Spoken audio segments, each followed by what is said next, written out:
semuanya, Assalamualaikum warahmatullahi wabarakatuh. Welcome back to my YouTube channel.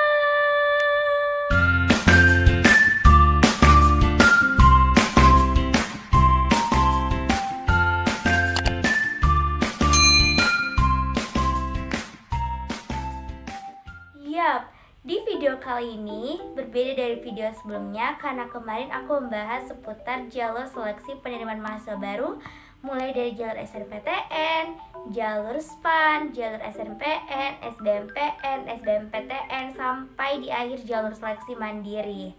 Nah, karena kemarin aku upload di Instagram story pribadi aku mengenai apa sih konten yang akan kalian butuhkan ke depannya, dan itu kebanyakan yang banyak suaranya itu adalah perihal dunia mahasiswa baru dan juga organisasi kampus yang ada di perkuliahan nanti.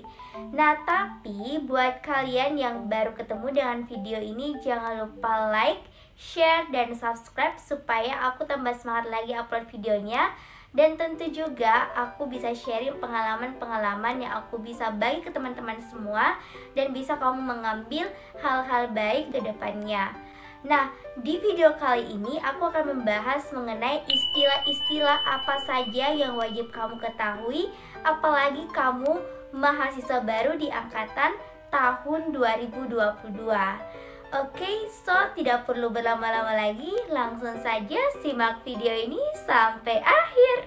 Ya, kenapa sih aku perlu membahas hal ini? Karena status kalian sudah berubah dari awalnya menjadi siswa, sekarang menjadi resmi sebagai mahasiswa.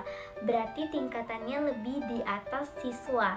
Maka dari itu, kalian bakal banyak menemukan istilah-istilah kampus yang mungkin kalian jarang dengar di sekolah. Nah, itu artinya aku di sini akan memberikan penjelasan lebih sederhananya lagi supaya kalian tidak bingung lagi ketika kalian baru mendengar istilah tersebut. Dan mungkin saja kalian yang kaum introvert yang kiranya malu bertanya sama kakak tingkat dan juga malas cari informasi, ya lebih baiknya nonton video ini karena aku akan memberikan kalian penjelasan yang mungkin saja bisa kalian pahami dan bisa mendapatkan hal-hal positif dari apa yang aku sampaikan. Nah, oke, langsung saja ya. Istilah yang pertama yaitu adalah KTM. Nah, KTM atau singkatan dari Kartu Tanda Mahasiswa. Nah, dimana kalau misalnya kalian sudah masuk nih sebagai mahasiswa baru di tahun 2022, baik itu dari perguruan tinggi negeri, perguruan tinggi keagamaan Islam negeri, politeknik, dan yang lainnya, itu kalian akan mendapatkan KTM. Jadi kalau misalnya kalian mau diakui sebagai mahasiswa di kampus tersebut, maka kalian wajib punya itu, yaitu adalah KTM. Nah, di sini aku akan memberikan contohnya bagaimana bentuk dari KTM itu sendiri. Nah, teman-teman, inilah contoh dari kartu tanda mahasiswa yang bakal kalian dapatkan di awal semester. Tanda mahasiswa ini kalian bakal gunakan untuk menikmati fasilitas-fasilitas di kampus. Misalnya nih, KTM ini akan berguna ketika kalian masuk ke perpustakaan. Contohnya aku ya teman-teman, aku masuk ke perpustakaan kampus aku itu harus punya KTM. Nah, KTM ini sebagai bukti bahwa kalian termasuk mahasiswa di kampus tersebut. Jadi kalian bakal akan mendapatkan KTM ini di awal-awal semester kalian. Istilah yang kedua adalah SKS, yaitu adalah satuan kredit semester. Nah, kenapa aku buat video ini untuk membahas istilah-istilah kampus? Karena video selanjutnya aku akan membahas lebih khusus tentang SKS itu sendiri dan bagaimana persiapan kalian sebagai mahasiswa baru di awal-awal tahun 2022 atau memasuki semester pertama. Salah satu alasan kenapa aku buat video pertama kali mengenai istilah-istilah kampus yang wajib kamu ketahui sebagai maba tahun 2022 adalah supaya kalian paham mengenai apa sih itu SKS sendiri, dan juga bagaimana di video selanjutnya yang aku akan buat setelah ini, aku akan membahas lebih khusus mengenai SKS dan tips bagaimana persiapan kalian menjadi mahasiswa baru.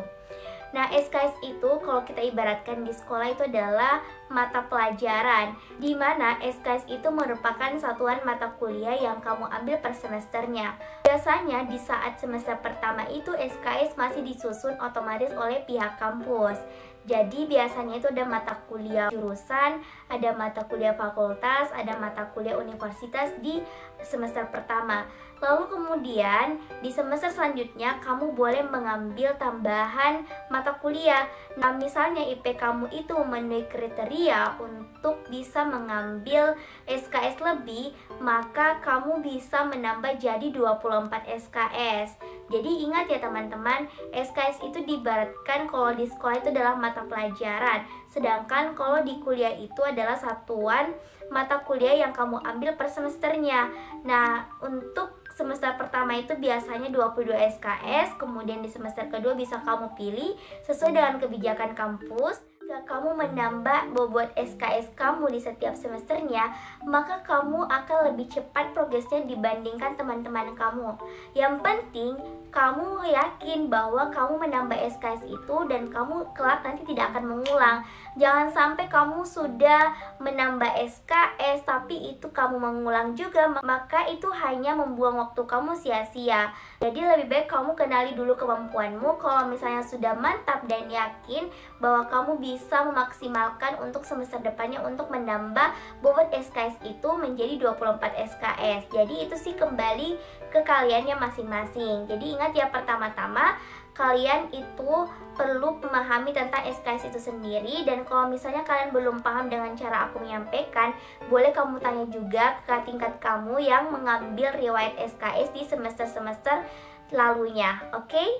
Kalau misalnya kalian masih bingung mengenai bagaimana bentuk SKS itu sendiri, boleh kamu lihat gambarnya di sini ya.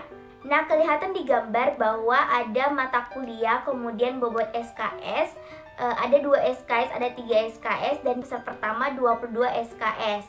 Kemudian di semester kedua itu masih 22 SKS. Tapi biasanya kalau misalnya semester pertama masih otomatis dari pihak universitas, di semester 2 juga boleh kamu mengambil beban SKS lebih. Tapi itu tergantung dengan pihak universitas. Oke? Next, yang ketiga adalah IPK. Nah, IPK itu adalah singkatan Indeks Prestasi Kumulatif. Nah, biasanya kan kalau di SMA kan itu dikatakan sebagai nilai semester atau nilai rapor. Sedangkan kalau di kuliah itu namanya IPK atau Indeks Prestasi Kumulatif. IPK itu dia disimbolkan dengan nilai huruf A sampai huruf E. Kalau A itu sudah 4, terus kemudian yang E itu adalah sudah error. Nah, kalau misalnya kembali kepada SKS itu sendiri, kalau misalnya IP kamu itu lebih dari 3,5, maka kamu boleh untuk mengambil bobot SKS lebih. Tapi itu menurut di kampus aku ya teman-teman. Kalau di kampus kalian, kamu perlu cari informasinya karena itu sesuai dengan kebijakannya masing-masing. Lagi sangat penting untuk kalian maba tahun 2022. Ya, aku sarankan ya teman-teman, jangan terlalu tinggi di semester pertama IP kalian. Nggak apa-apa juga sih kalau misalnya di semester pertama kalian dapat IP sempurna, IP 4. Tapi di semester selanjutnya kalian harus punya tanggung jawab dan peran yang besar untuk mempertahankan hal itu. Jadi kalau misalnya kalian memang betul-betul yakin, apalagi kalian ambisius untuk bisa mendapatkan nilai IPK yang sempurna, maka kalian betul-betul fokus pada nilai akademik kalian. Jadi kalau misalnya kalian yang sedang berorganisasi juga, kalian yang suka sosial, nah aku sarankan di semester pertama itu kalian jangan terlalu tinggi lah untuk dapat IP sempurna. Jadi kalian itu dari IP yang rendah dulu, misalnya 3,5 dulu, kemudian naik-naik sedikit demi sedikit 3,8, kemudian 3,9 ya. Lebih baik grafiknya naik lah. Beda dengan kalau misalnya kalian di semester pertama sudah dapat IP 4, kemudian di semester kedua kalian malah turun. Nah, jangan sampai ya teman-teman, karena itu berdasarkan pengalaman aku sendiri. Jadi aku share ini kepada teman-teman semua, kalian bisa mengambil hal positif dan juga hal apa yang bisa kamu perbaiki ke depannya sebagai mahasiswa baru di tahun 2022. Oke, yang keempat adalah KRS, yaitu Kartu Rencana Studi.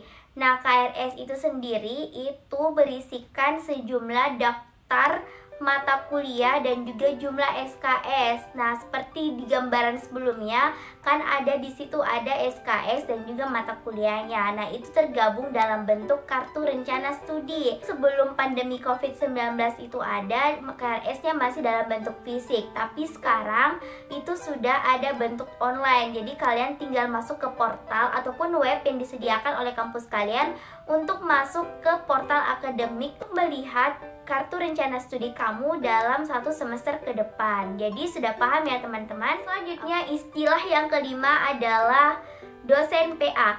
Nah, dosen PA itu adalah singkatan dari dosen pembimbing akademik. Nah, ketika kalian sudah melihat KRS kalian, yaitu adalah kartu rencana studi, maka akan kelihatan di situ adalah nama kalian, NIM kalian, kemudian ada nama dosen pembimbing akademik, di mana dosen PA itu diatur otomatis oleh pihak kampus. Jadi kamu tidak bisa memilih siapa dosen PA karena sudah terbagi di setiap kelasnya. Jadi dosen PA ini siapa sih? Nah, dosen PA itu adalah beliau yang akan mengawal kalian dari awal semester hingga sampai di akhir semester atau masuk di mana kalian akan berurusan tentang skripsi ataupun yang lainnya. Jadi ketika kamu naik ke semester selanjutnya, maka KRS kamu itu ditandatangani oleh dosen PA kamu.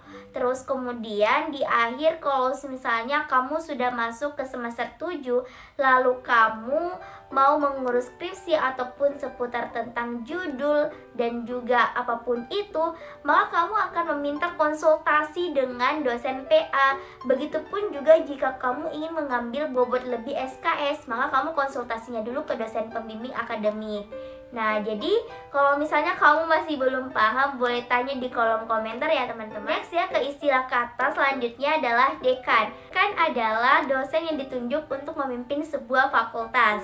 Nah, jadi biasanya itu kalau misalnya kalau aku ya di kampus 2 di UIN Alauddin Makassar di Samata, itu kalian akan menemukan ruangannya itu adalah ruangan dekan fakultas kita. Nah, dekan itu adalah orang yang memimpin sebuah fakultas. Jadi biasanya kalian akan diperkenalkan itu ketika kalian sudah masuk ke P2KMB ataupun PBAK yang akan dijadwalkan khusus untuk mahasiswa baru tahun 2022.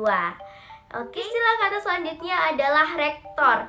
Nah, siapa sih yang tak kenal dengan sebutan rektor? Nah, rektor itu adalah seseorang yang memimpin perguruan tinggi. Jadi buat kalian maba-maba tahun 2022, maka penting untuk kamu ketahui siapa sih rektor kalian. Jangan sampai kalian di luar malah ditanya, siapa sih rektor kamu? Kamu nggak tahu ya rektor kamu? Ya pasti kalian bukan mahasiswa baru yang resmi jika kalian tak mengetahui siapa sih rektor kalian. Yang ke-8 adalah KHS, yaitu adalah kartu hasil studi. Nah, mulai dari tadi kita membahas KRS, kartu rencana studi, kemudian kita membahas tentang SKS, satuan kredit semester. Nah, kok apa sih ini KHS, yaitu adalah kartu hasil studi. Kalau misalnya kalian sudah nih ikut final ujian semester pertama, maka untuk kamu bisa melihat nilai berapa sih yang kamu dapatkan dari hasil ujian kamu, maka itu kamu cek di KHS, yaitu adalah kartu hasil studi. Kan disitulah nilainya akan masuk. Ya bisa diibaratkan itu semacam nilai rapor kalau di jenjang pendidikan, misalnya di SMP, SMA ataupun lainnya. Sedangkan untuk KRS itu berisi tentang jadwal mata kuliah dan jumlah SKS. Oke. Nah, teman-teman, itulah tadi penjelasan yang bisa aku jelaskan kepada teman-teman semua, khusus buat kalian mahasiswa baru tahun 2022, mulai dari apa itu KTM, KRS, KAS, dan juga yang lainnya. Semoga video ini bisa bermanfaat untuk kalian semua. Jika ada hal yang perlu kamu tanyakan secara lebih jelas lagi, boleh kamu tulis di kolom komentar dan juga DM Instagram pribadi aku @rizkayani_amram. Nah, kira-kira konten selanjutnya aku bahas apa lagi? Jangan lupa request di kolom komentar ya. Mohon maaf jika ada salah kata dan kekurangan. Jangan lupa lagi subscribe channel YouTube ini dan share ke teman-teman lainnya. Sekian dan terima kasih. See you next video. Wassalamualaikum warahmatullahi wabarakatuh.